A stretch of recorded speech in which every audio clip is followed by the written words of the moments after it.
Good afternoon. It's Friday, the 9th of December 2016, just after 1 o'clock. Welcome to UK Column News. I'm your host, Brian Gerrish. With me in the studio, Mike Robinson. And we're delighted to say we will be joined by live video Skype link by Vanessa Beeley, who will be speaking to us from Damascus. And we've also got David Scott from Northern Exposure, reporting from north of the border. Well, a couple of words on the weather. It's pretty overcast most places, Norfolk, Plymouth and Cardiff. It's a bit dark skied apparently north of the border, east central Scotland and Glasgow. But we're told it's a bit smoggy in Brighton, so not so bright in Brighton. Okay, well, let's get straight on then and go to Syria. And of course, the Russians have declared, they've suspended combat operations, and Sergey Lavrov saying it's yet another operation to evacuate civilians willing to leave the place, and the biggest one so far is underway there. And of course, he's speaking about Aleppo. So I'm going to welcome Vanessa to the program. Thanks for joining us, Vanessa. What's the situation over there at the moment?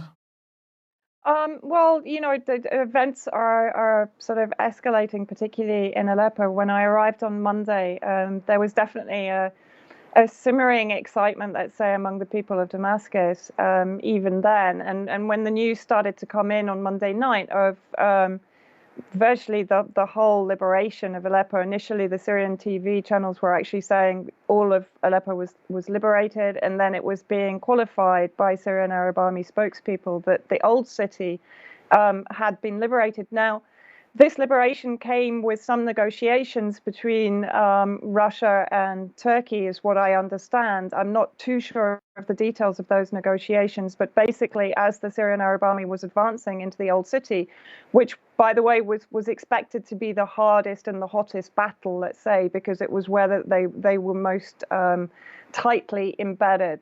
And also the sort of the area where it was most heavily mined, where there were the highest number of snipers and so on. So this was expected to be the hardest battle.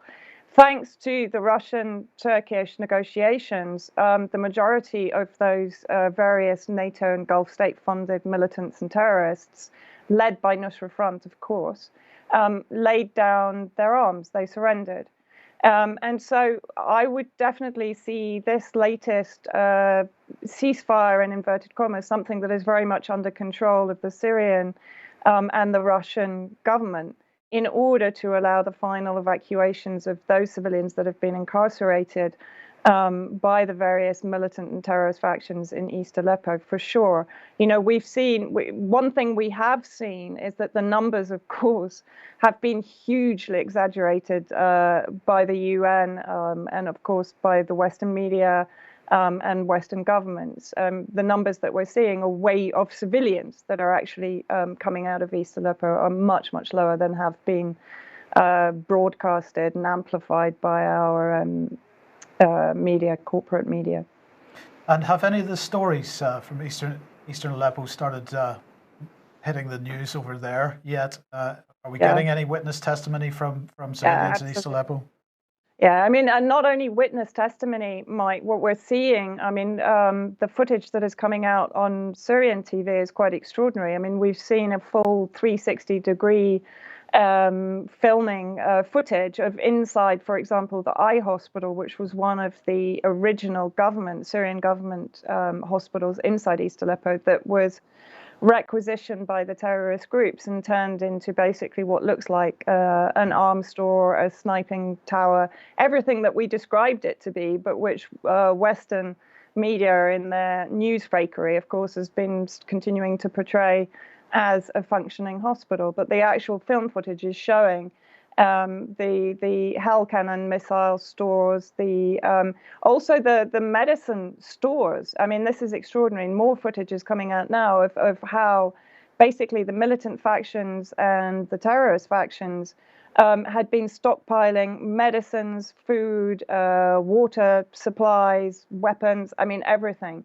And so, again, this completely dismantles 4 years of Western propaganda from the NGOs, from the think tanks, from the media, from the governments.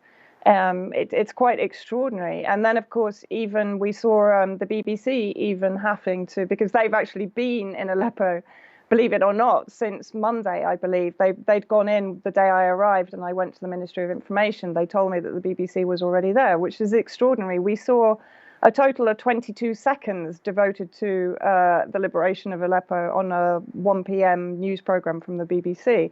So they were obviously flailing around, deciding how on earth they could do damage limitation on the lies they'd been telling for 4.5 years. And Lies Doucet products, however you pronounce her name, produced a report basically on civilians leaving East Aleppo and praising President Assad, praising the Syrian Arab Army for their liberation and being allowed to finally return home to their house that had been occupied by the terrorist factions. So how many are left there at the moment? I mean, how much of East Aleppo is still to be liberated? A very, very, very small percentage. I mean, the official figure is around 80%. We're getting reports from on the ground that really it's only very, very sort of hardline factions or pockets that have been left. Of course, it appears that Channel 4 also put out an appeal for their camera woman, Wa'ad al-Khatib, who of course has been producing many of the slightly spurious propaganda videos from inside East Aleppo. And they put out, Jon Snow himself put out an appeal for help for her to be got out of East Aleppo. And this was quite amusing when Jon Snow had been guilty of blatantly aggressively attacking Faris Shahabi, who's one of the most influential members of parliament inside Aleppo, who promptly, offered to help. What it now transpires, and of course it's now gone very quiet, is that it appears that Wa'ad al-Khatib is not actually too keen on leaving East Aleppo, which raises the questions why. Yeah, well, indeed. Well, look, let's look at the reaction from the White House. And this is Patrick Henningsen's article on 21st Century War. New Obama executive action opens doors to unlimited arms for Islamist terrorists in Syria. And he says on Tuesday, Barack Obama issued a White House memorandum, and we'll show that in a second, which waives any arms export control restrictions on providing military assistance to any and all foreign forces in Syria. And this is according to a White House press release. And Patrick's saying presumably this includes not only guns and ammunition, but also lethal tow missiles and RPGs for tens of thousands of extremist foreign fighters and Salafi terrorists currently operating inside Syria, as well as thousands of US trained and equipped fighters waiting in camp for both Turkey and Jordan. So let's have a look at the text here. It's a little bit small, but that is available on that article if you want to read it in better detail. It is a memorandum for the Secretary of State and the Secretary of Defense, basically lifting these arms controls, export controls.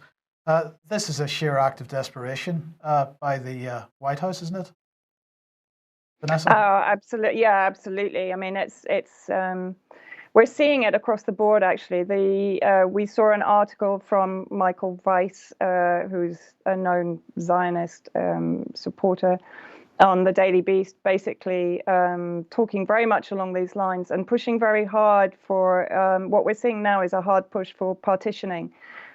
We've seen the EU basically offering financial incentives to President Assad to allow, let's say, the what they term as the moderate rebel factions autonomy in Syria. So in other words, to create statehoods within Syria. We saw this in a last-ditch attempt by Stefan de Mistura to give autonomy to East Aleppo, which of course was dismissed out of hand by both Russia and Syria, as will be any plans to partition Syria. And we're seeing a united front here from the United States and the EU. The Council on Foreign Relations put out an article also suggesting that maybe it was time, or some members were suggesting it was time to put pressure on Turkey and Saudi Arabia to provide manpads, so ground-to-air missiles. Although they did actually state quite clearly that they already have them. So I think what we're actually seeing is a desperate scrambling by the axis of intervention to again for damage limitation. You know, Aleppo symbolically is a huge victory for Syria.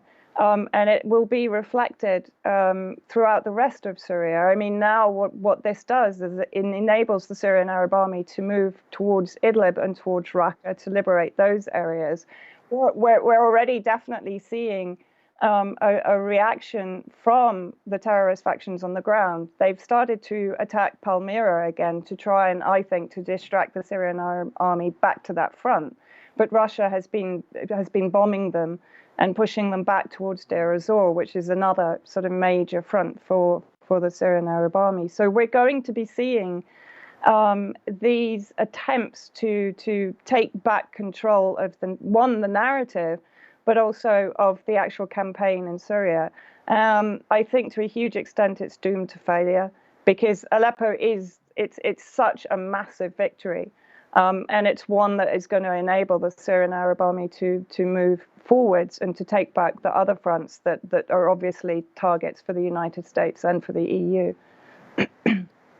Vanessa, if I may, just a quick question from me. What is actually happening with respect to the terrorists? So they've laid down weapons. Well, some of them have in Aleppo at least. Where are they going? Are they staying put? Are they disbanding where they are? Or are they moving out of the area? And if so, are they being monitored? Again, this is an extraordinary aspect of this entire war that is being waged against Syria that is hardly ever discussed for very obvious reasons in Western media. The Syrian government, amnesty program and Ministry of Reconciliation work tirelessly to provide reconciliation and amnesty, even for, as they describe them, people who have murdered their own people. So if these fighters are Syrian, for example, they basically, provided they hand in their weapons, they are given full amnesty. Many of the extremist factions will be, if they're Syrian, will be bussed, as far as I know, to Idlib for the time being. Others, let's say, my understanding, again, I've been speaking to various people here, is those who might have originally been part of the so-called moderate Free Syrian Army who were then co-opted either or coerced into joining the more extremist factions will be given help to reintegrate and to re-establish within the community that they came from inside Syria. Now, this causes some controversy inside Syria itself among the people. So this is a very brave move by the Syrian government to try and heal Syria for the future. And again, it is something that is completely negated by Western media and Western governments. It's ignored. So if they are foreign militants, however, which we suspect that the majority in East Aleppo are foreign militants, there is a strong chance that they will be imprisoned. And then I'm kind of, this is slightly speculation. I don't have confirmation from the Minister of Justice, who I'm hoping to see shortly. And then negotiations will be had between their home country and the Syrian government as regards extradition. So it will be handled in a very sort of professional, legal way. Is certainly the impression that I am getting. Okay. Well, just before we move on to what else Sergey Lavrov had to say, there was just one other thing that struck me. If people are being moved to Idlib or to Deir ez-Zor, they're being pushed to Deir ez-Zor with more fighting. Does that mean that Deir ez-Zor, for example, is going to be the next Aleppo? And if that's the case, the mainstream media are going to have a problem because if they're proven to be propagandists in Aleppo, they're not going to be able to pull the same gag in Deir ez-Zor. Deir ez-Zor, there's one very good reason, Mike, why Deir ez-Zor has never been covered, actually. It's because I think this is a siege that has been going on for 2.5 years, and it's a siege 100% by ISIS, of civilians and of Syrian Arab Army soldiers inside Deir ez-Zor, surrounded by ISIS. And so this is one reason why the media has actually ignored this particular siege, because it's a very clear case of, let's say, US-backed, armed and funded mercenaries under the banner of ISIS, brutally besieging and picking off, killing, murdering civilians and Syrian Arab army. The number of massacres in Deir ez-Zor are too many to count, from both suicide bombs and by incursions by the ISIS militants. And of course, we had the recent bombing of the Syrian Arab army soldiers near Deir ez-Zor, which allowed the ISIS militants to take more ground, which has now been taken back. So Deir ez-Zor, yes, it will be a front, but I don't think we're going to see the same level of media interest in it, because it's going to be even harder for them to swing that one. I think you're more likely to see a focus on, for example, al-Bab, which is a town to the north of Aleppo, which is one of the areas that Turkey is encroaching upon.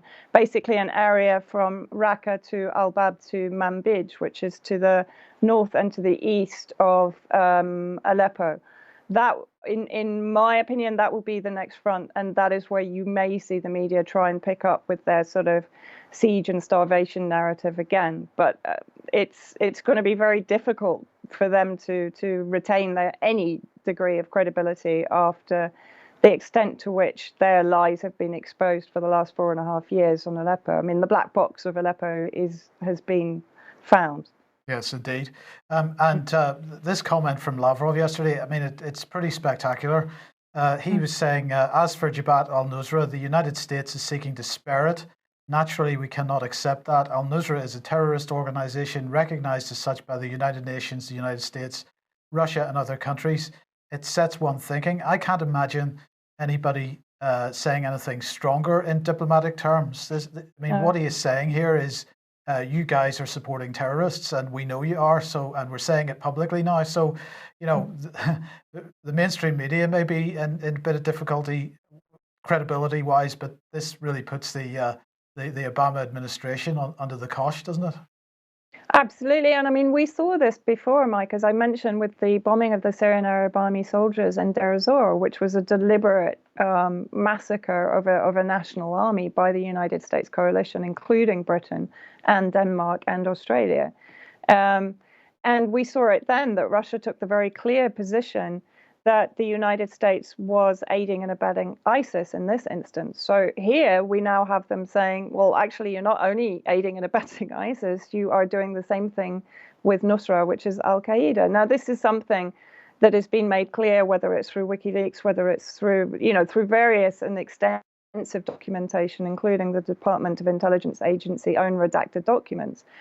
So it's not news, but you're right, to see this stated quite so clearly on a diplomatic political platform is quite extraordinary. But I think it's also indicative of the extent to which the Russian patience has run out. It's not even running out, it's run out.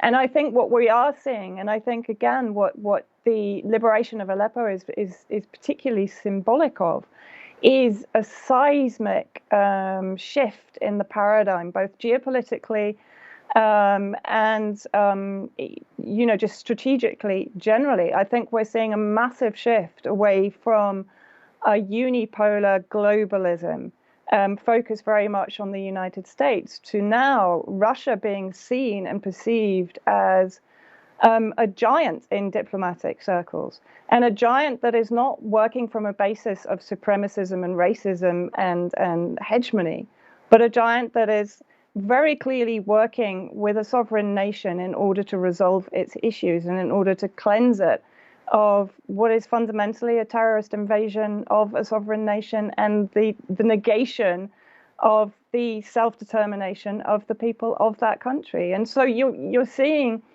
in my view, you're seeing a massive shift. We're now also, by the way, seeing China, actually the Chinese envoy was here yesterday in Damascus giving a conference.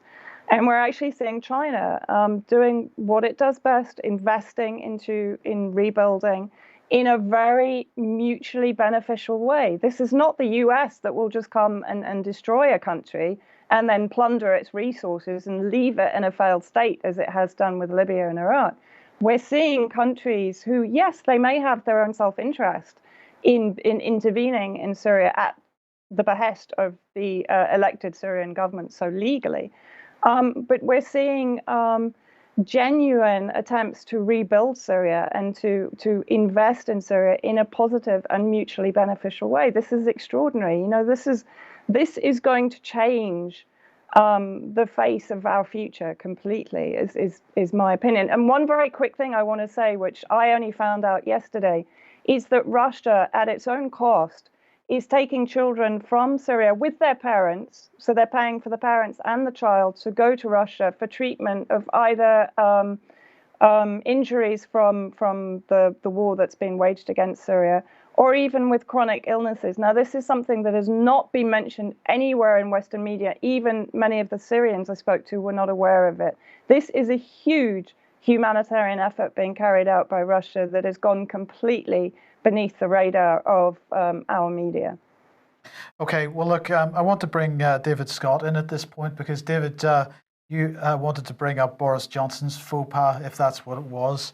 And hopefully, Vanessa, if you can just stick with us for a minute or two, and we'll get your comments on this as well. But of course, Boris Johnson claiming that in a speech or in a discussion at a conference that Saudi Arabia running proxy wars in the Middle East. Theresa May doesn't seem too happy about it. It was a remarkable intervention from Boris. I'm still not quite sure what to make of it. I'll just read it out. It's not very long.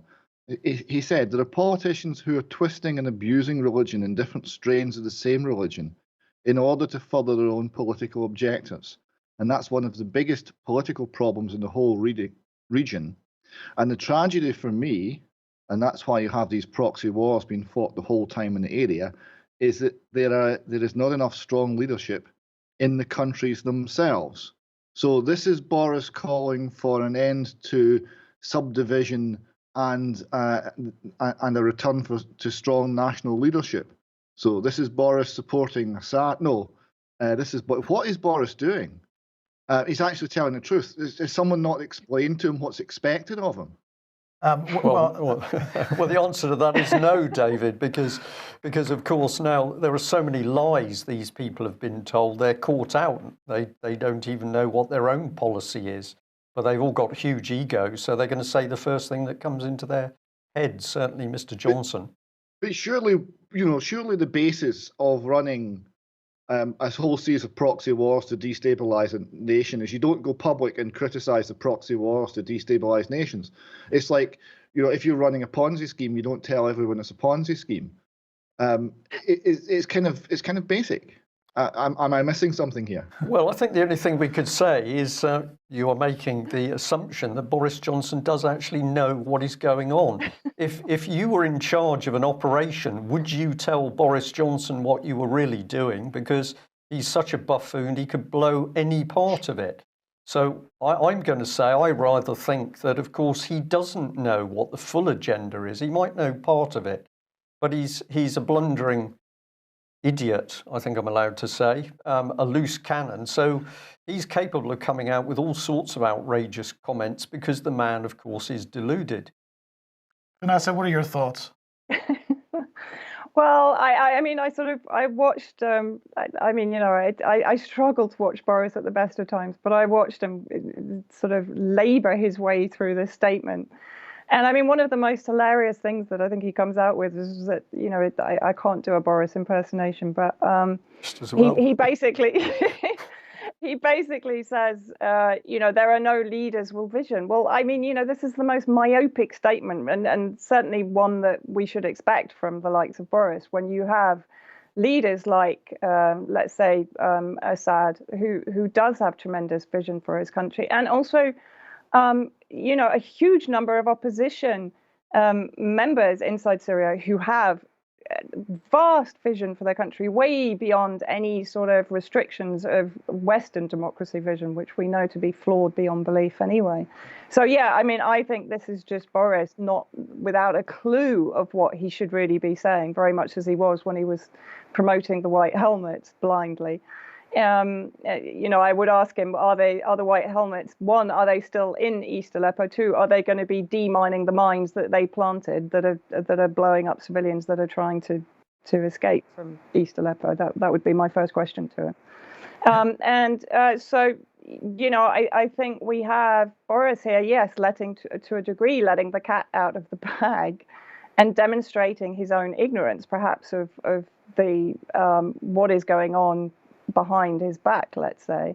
I would say there's still an element of promoting sectarian divisions. I mean, he's making the clear statement that these countries are flailing around in a sectarian mire because they don't have strong national leadership. Well, no, Mr. Johnson, they're flailing around in an imposed sectarian mire thanks to your government and your government's support of the creators of sectarianism, Saudi Arabia. So I'm a little bit with David on this. I'm a little bit flummoxed by this entire speech by Boris, but I wouldn't put any great store by him bucking any trends. I would just think that he's proving himself to be inept. Specifically called out Saudi, so that's why you've got the Saudis, Iran, everybody moving in and puppeteering and playing proxy wars. I mean, it could hardly be, from the line he's meant to be covering, worse. My only explanation here is that he's seen the way the mainstream media is going, and he's got an eye as a career as a presenter on InfoWars, and this is an audition tape. Yeah, so he's turning into a populist, David? Well, he's always had a bit of the populist about him, don't you think? Yes. Yes, well, look, Vanessa, thank you very much for joining us. I know you've got to run. Well, I mean, you're welcome to stay if you'd like, but if you need to go, that's fine. I just want to get the thank you in now, just in case. But we shall... Yes, go ahead, yeah. No, can I just put out a huge thank you to the viewers for all those that have contributed and made this trip possible. I wouldn't be here without all of you. And it's a tremendous opportunity to be in Syria at Christmas, and also to be able to go to Aleppo and see this liberation, which is an extraordinary triumph for the Syrian people, actually, against a massive hybrid war that has been waged against them. Okay, well, yes, well, thank you for your work as well, and certainly there've been plenty of thanks for you from the people in the chat box as well. So that I think that's great. It's excellent. Thank you, Vanessa. Okay, so training. Well, we're running tight for time today, but this is just a picture of, whilst the government's telling us we're all going to be murdered in our beds by terrorists, and of course we're going to be attacked by Russia, and China's also going to attack us, apart from when they're rebuilding our nuclear infrastructure. But what is the government doing at home? Well, we were alerted this morning to the fact that another Royal Navy Engineering College, HMS Sultan in Portsmouth, is going to be closed. And the local MP, here she is, Caroline Dinenage, is, well, she's been getting very excited by sitting down having a cosy chat with the Secretary of State for Defence, Michael Fallon, and the Chancellor, Philip Hammond, because she's got concerns that this engineering college is going to be closed. So there they are, having their comfortable little discussion. It's all very nice. And have a look at this. She said that basically she was worried about the cumulative impact of the disposals. It's not only HMS Sultan, there's other mod property that's going to go as well, but she said it's going to have an impact on Gosport's economic base. That's Portsmouth area, effectively. She made clear her position that to lose the excellent training establishment at Sultan would be to the detriment of Gosport, the Royal Navy and the country as a whole. So that sounds pretty important. Now, she should know what she's doing, because apparently she was the creator of the all-party parliamentary group for maths and numeracy. So presumably she's good with figures. We'll come on to that very shortly. Now, one of the other colleges that was closed some time ago was Manadon, the Royal Navy Engineering College in Manadon in Plymouth, and that was sold off for short-term Ministry of Defence savings and to build 600 houses. So let's bring in this headline. Here's the famous Royal Navy Type 45s, because they've now clocked up a £1 billion bill because their engines don't work properly. And it's now been revealed, of course, that the Ministry of Defence didn't check these, to which we say that the real cause, of course, is that you've got rid of the engineering expertise within the Royal Navy, and you're now seeing the madness of what's going on here, that in order to save money, they're closing facilities, spending billions to repair the problems effectively. So we'll bring her back in again, and on her webpage, she was boasting about this in the wake of the autumn statement. The Chancellor announced that they'd got a quick 23 billion available for this, the Productivity Investment Fund. So you shut down the engineering facilities, you end up with £1 billion bill, but don't worry, because we've got another 23 billion to set up engineering facilities. So we'd just like to praise that young Conservative Party representative, because clearly she's exceptionally good at maths, and no doubt we're going to see more closures of Britain's defence infrastructure because there's such a serious threat from China, Yes. Russia, terrorism. Yes. Well, human rights, Brian. Let's bring Baroness Aneley on screen. We like to bring Baroness Aneley on screen whenever we can. And because tomorrow is United Nations Human Rights Day, and so the Foreign and Commonwealth Office is celebrating that today, and Baroness Aneley had some things to say. She said, all around the world, people's human rights are under threat, so the role of civil society and human rights defenders has never been more important. And if you go and find her speech and read through it, she's talking about civil society, she's talking about civil society organizations, the role of NGOs. She said it also underlines the importance of NGOs and wider civil society in promoting respect for human rights and in helping states achieve long-term security and sustainable economic development. So there you go. An active civil society is a hallmark of a mature society, one that is open to challenge and able to protect the rights of its citizens. Governments should not only allow but proactively nurture a healthy civil society. They should commend human rights defenders, not condemn them, and so on. Let's see, what does this one say? A shrinking civil society harms a country's stability, economic prospects, and wider social development. That's because whenever you have a shrinking civil society, the first thing we do is aim for regime change, because civil society is all about Western democratic values, and I put heavy inverted commas around democratic. And she said, providing space for civil society to operate is therefore crucial to the spread and strengthening of democracy around the world. And of course, yes. Sorry. Yes. I'm chuckling in the background at the thought that the British are going to spread democracy. Absolutely, absolutely. So, well, what's this all about? Well, NGOs, of course, NGOs have existed for 120 years or something like that. But the phrase non-governmental organization, that sort of came out of the United Nations in 1945, Article 71 of Chapter 10 of the UN Charter, and it sets up a consultative role for organizations that are neither governments nor member states. And this is the type of participatory democracy that we've been talking about, where only charities and NGOs get to participate and individuals don't. Now, NGOs, that applies to any non-profit, non-governmental organization, of course, but the term civil society organization only applies to those NGOs that are accredited by the United Nations and hold consultative consultative status by this organization, the Economic and Social Council. So this is part of the United Nations Economic and Social Council.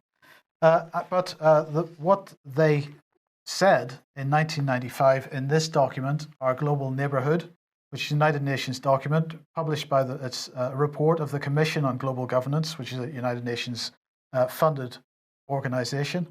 1995, this was published. It said that in 1995, there were 28,900 international NGOs worldwide and hundreds of thousands of national NGOs. And it said that as of late 1994, only 980 of those were officially accredited by the UN's Economic and Social Council. However, those 980 NGOs are affiliated with tens of thousands of the other NGOs in almost everywhere on the planet. And by virtue of their affiliation with the accredited NGOs, they become accredited themselves, right? So lots and lots of accredited NGOs, they get to take part in this participatory democracy while the rest of us don't. But here's the interesting thing. NGOs in this document who are unaccredited are described as populist organizations. Remember, this was published in 1995, right? So, interesting term. Yes, populist organizations. And as described in this document, there was a concern that these organizations could upset, possibly even destroy the work of decades of the globalist agenda, right? So, interestingly enough, we've been talking about populism because that's been in the press. We mentioned yesterday that David Cameron was doing a speaking tour of the United States for his latest NGO. And he was giving a talk yesterday to students at the DePaul University in Indiana. And he said that populism cost him his job. Yeah, so it's a terrible thing that people should have an opinion. Yes, so populism of major concern to globalists and people of that ilk. Yeah. And has been for 20 or 30 years. Global dictatorship, of which we're seeing the UK part. And we just bring this in very quickly. Thank you very much to the person who alerted us to this. It's a document which has come out of the Cabinet Office. We expanded a bit on screen.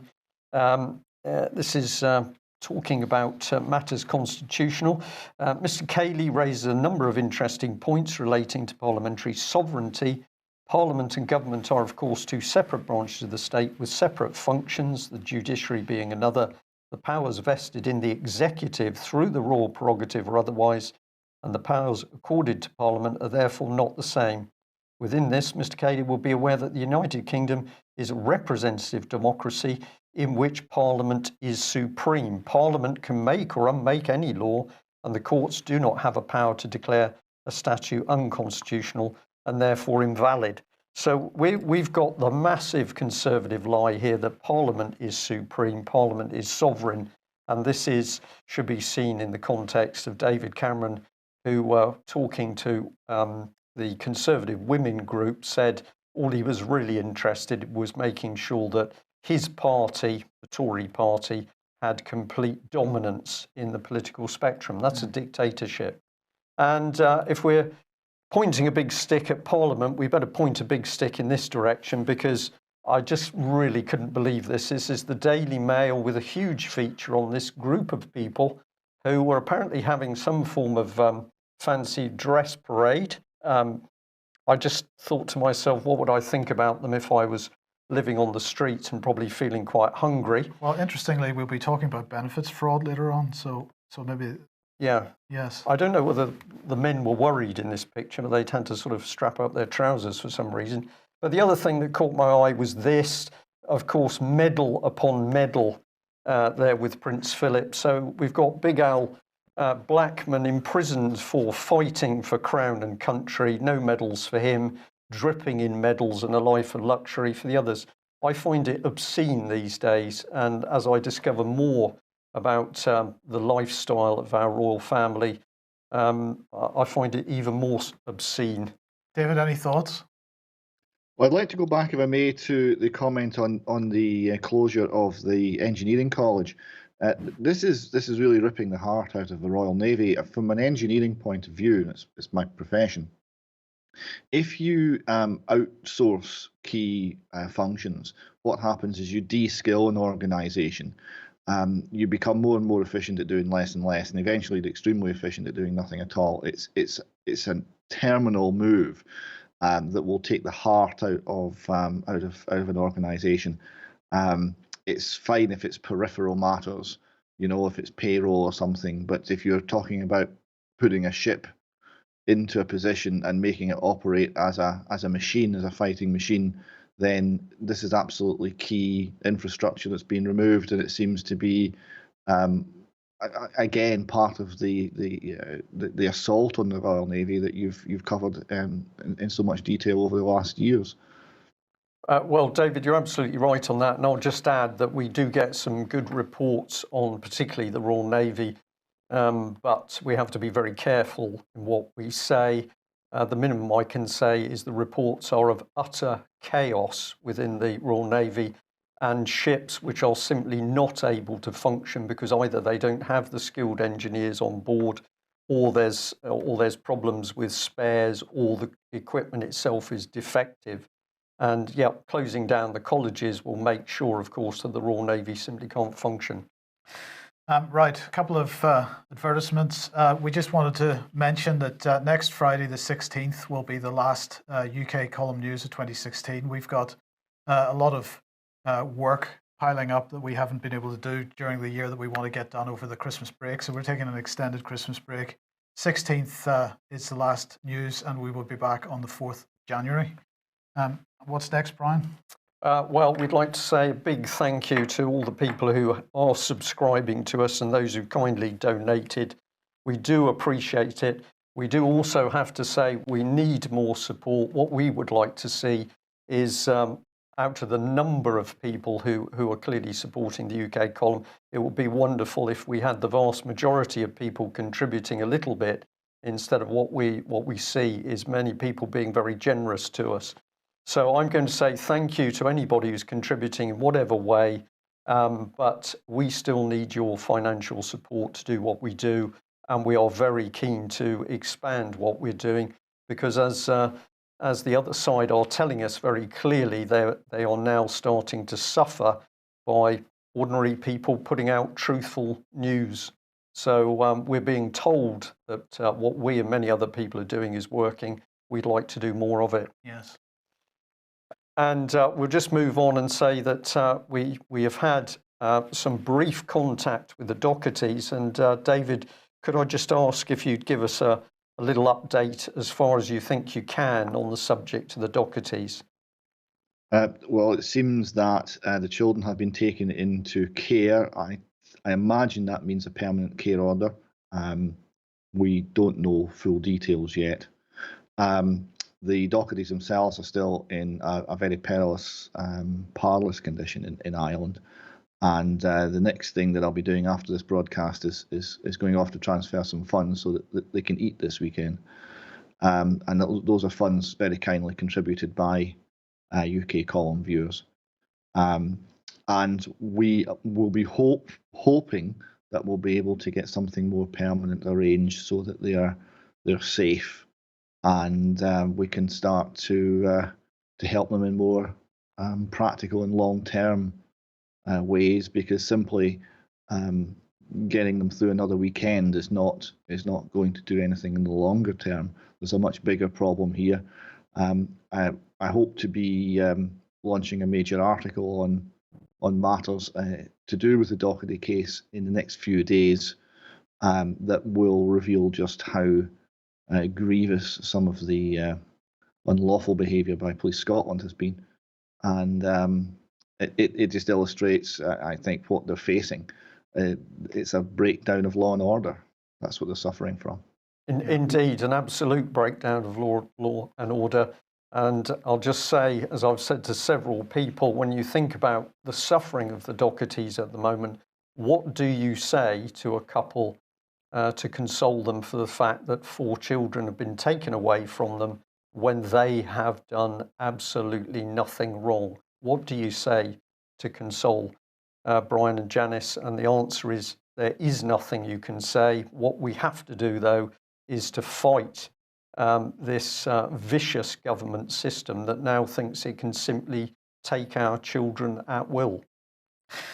Right, David, let's just briefly discuss Robert Greene. So we have the formal notice of the intention to take control of goods, which Robert has received from the bailiffs company. Give us the background or a bit of detail on this. Yes, this was posted through his letterbox. The bailiffs have been round, so the threats go on. Now, this is despite the fact that the order they're working on, which was made at the High Court in London, Robert was not advised of this. He didn't know it was happening, so he couldn't represent himself. I understand legally that the position in England is that means that High Court hearing did not happen, and that the bailiffs are working on completely spurious grounds, and the bailiffs have been informed of this, but they continue on. as though nothing had happened, and they've been instructed by solicitors from the Scottish Government. It's not clear why Elise Angiolini is unable to find a solicitor outside of the Scottish Government willing to do this, but apparently she can't.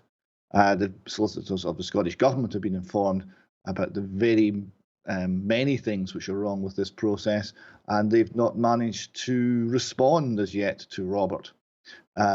The information you put on the screen there does provide a mobile phone number and a permanent landline phone number for the bailiffs. So that's the bailiffs information there.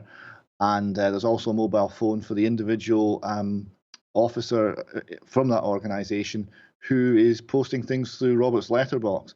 So what I would suggest is if the viewers and listeners of the UK column feel concerned, they should call the bailiffs and politely but firmly express their concerns over what is happening to Robert Greene and this firm's part in it. Yes, okay. Let's move on then. Nicola Sturgeon, Nippy, has unveiled Ur Willie Christmas card. Is it Ur Willie? Yes. Ur Willie. Ur Willie is a Scottish institution, Brian, so be careful what you say. I was confused over who owns the Willie in question. Now, in this picture, only one of these two characters is a Scottish institution. The other one is Nicola Sturgeon. Now, this is really rather wonderful because she's got a card there where she's spying on the small boy. She's peeking from behind a shed, looking at the small boy, and the small boy is saying, "Help my Bob." Now, "Help my Bob" is a kind of bit of spurious Scots invented by the Beano. And it means kind of goodness gracious me, but literally it means assist my Robert. So what I'm suggesting to you here is this is Nicola Sturgeon in a cry for help to without necessarily being obvious about it, to summon up a campaign for Robert Greene. And good on you, Nicola. Help assist my Robert is indeed what we should all be doing this Christmas, and we'll be looking for you to do some of that as well.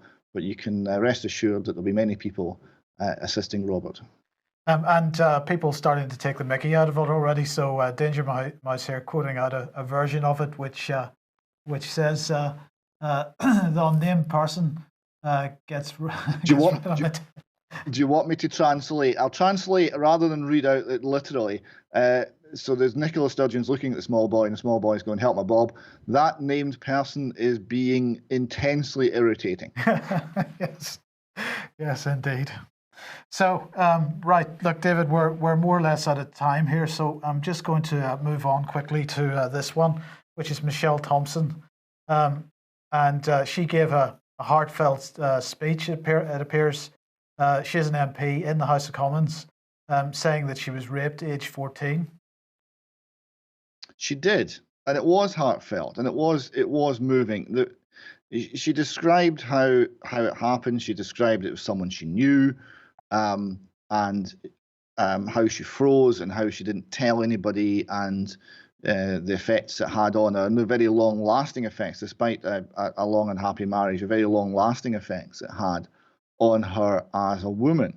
And I just wondered, listening to this, whether this means that this was one incident, whether the years of multiple rape that was endured by Holly Gregg actually touches the hearts of the people who are applauding this MP for her stand and her honesty, and whether or not she and others in the SNP will actually start supporting Holly in her fight for justice.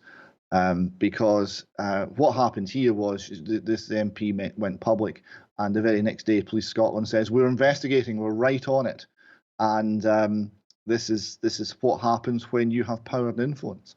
The people who are needing the help of Police Scotland and others are those without power and influence, are those who are most vulnerable in our society, such as Holly Gregg, who are being abused by the powerful. And that's the one that we need to be able to tackle as well. Okay, and David, we're just going to, we're out of time, literally, so we're just going to end on this one to kind of lighten the mood a little bit. I mean, this is staggering. The Scottish Transport Minister has been caught driving without insurance. There are no words, Mike. I mean, it's quite beautiful in its incompetence. Yes, that's a metaphor for the entire SNP government right there. Yes. Yes. Well, okay. Brilliant. Thank you. Yes, David, thank you very much. Well, what a news it has been today with that tremendous update from Vanessa Beeley. It will be interesting to see what's reported in the BBC and other so-called true media over the next few days. I have to choose my words carefully there, but we will have further reports in due course. And I'll just say that I did notice in our chat box that people were discussing life under Nogbad the Bad, which was pretty bad indeed. But I think a few people don't realise that that was actually part of the kingdom in which Noggin the Nog spent his life. And if you still don't understand that, have a look for Noggin the Nog website, where there will be a kingdom where we have law and order functioning. Really? Yes. Okay, that's it for today. Thank you very much for joining us. We will be back at the same time on Monday. Bye-bye. Bye.